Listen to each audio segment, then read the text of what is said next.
Incroyable, incroyable. Donc le Paris Saint-Germain est en finale de la Ligue des Champions 2025 gannaaw ba ñu dooree équipe bii di Arsenal 2-1 au Parc des Princes avec un score cumulé de 3-1 après leur victoire 1-0 fële nga xamante ne moom mooy ca Londres aussi match aller bi. Donc le match retour nag a vu le match retour a vu Fabien Ruiz ouvrir le score d'une superbe volée suivi d'un but de Achraf Hakimi avant que Arsenal di réduire la marque par Bukayo Saka, insuffisant.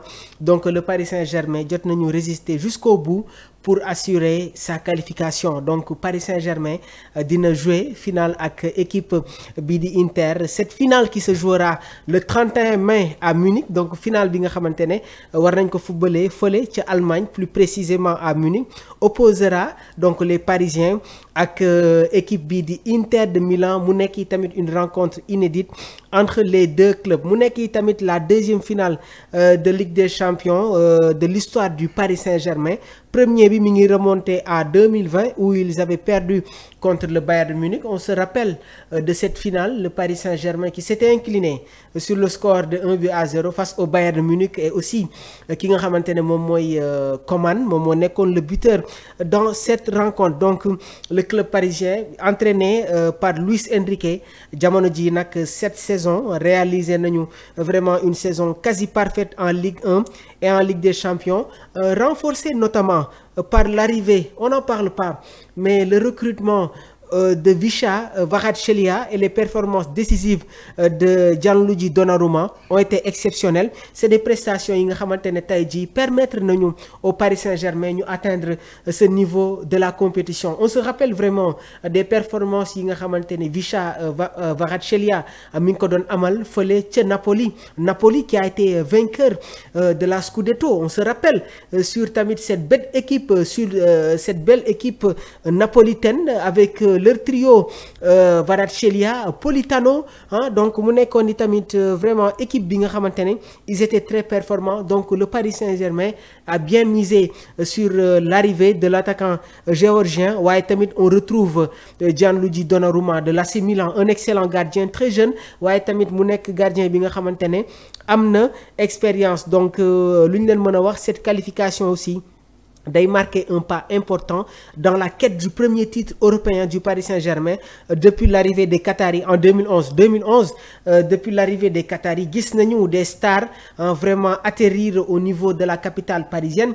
Zlatan Ibrahimovic, Néné, on se rappelle de Stéphane Sessegnon, waaye tamit Javier Pastore, effectivement Adrien Rabiot, tamit am na ay joueurs yi nga xamante ne comme Marco Verratti, Thiago Silva, David Luiz, Maxwell, Christophe Jallet, Siaka Tiéné, donc Thiago Motta, David Beckham nekkoon nañu ay joueurs yi nga xamante ne ils ont rejoint la capitale parisienne depuis l'arrivée des Qataris. Yoon bi gudd na. Il y a eu une finale en 2020, finale perdue face au Bayern de Munich, mais attention gars yi, il y a une finale qui va se jouer à Munich et ce sera face aux Interistes bi nga xamante ne moom moo génnee équipe bi di FC Barcelone sur les demi-finales retour de la Ligue des Champions. Un match exceptionnel, un match complètement fou où l'Inter de Milan a réussi à égaliser dans les ultimes secondes de cette rencontre par l'intermédiaire du vétéran Acerbi. Donc Inter de Milan wala jonganteel ak équipe bi di Paris Saint-Germain. Qu'est-ce qui va se passer à Munich? Le Paris Saint-Germain est déjà champion fële nga xamante ne moom mooy ca Ligue 1. Inter de Milan est toujours en course ak équipe bi di Napoli entraîné par Antonio Conte. Donc voilà, nekk na tamit une rude bataille bi nga xamante ne war na am entre les deux clubs. ñi ngi xaarani vos réactions, ñi ngi xaarani vos commentaires. Qui est le favori pour cette finale? Le Paris Saint-Germain qui dégage une très grande forme, waaye tamit équipe bii di Paris Saint-Germain ñi ngi respirer la pleine confiance. Et aussi c'est une équipe qui a su montrer de caractère. Loolu moo waral tey jii il se retrouve en finale. Je l'avais dit, je le répète encore une fois, c'est bien possible. Et aussi il faut miser sur l'explosivité des attaquants parisiens, Barcola, Kvaratskhelia, Ousmane Dembélé qui est en train de faire sa meilleure saison sur le plan footballistique. Waaye tamit ki nga xamante ne moom mooy Désiré Doué le nouveau Neymar comme ni ko gars yi di woowee moom itamit bokk na sur les nouvelles sensations côté Paris Saint-Germain. Le milieu de terrain il faut qu'on en parle. Fabian Ruiz, Vitinha, Joao Neves, c'est du lourd et aussi vraiment nekk nañu ay joueurs yi nga xamante ne dañu am volume de jeu loolu moo waral tey jii Paris Saint-Germain yegsi na si bile finale. En défense aussi on n'en parle pas mais quand on a Achraf Hakimi, Marquinhos, William Pacho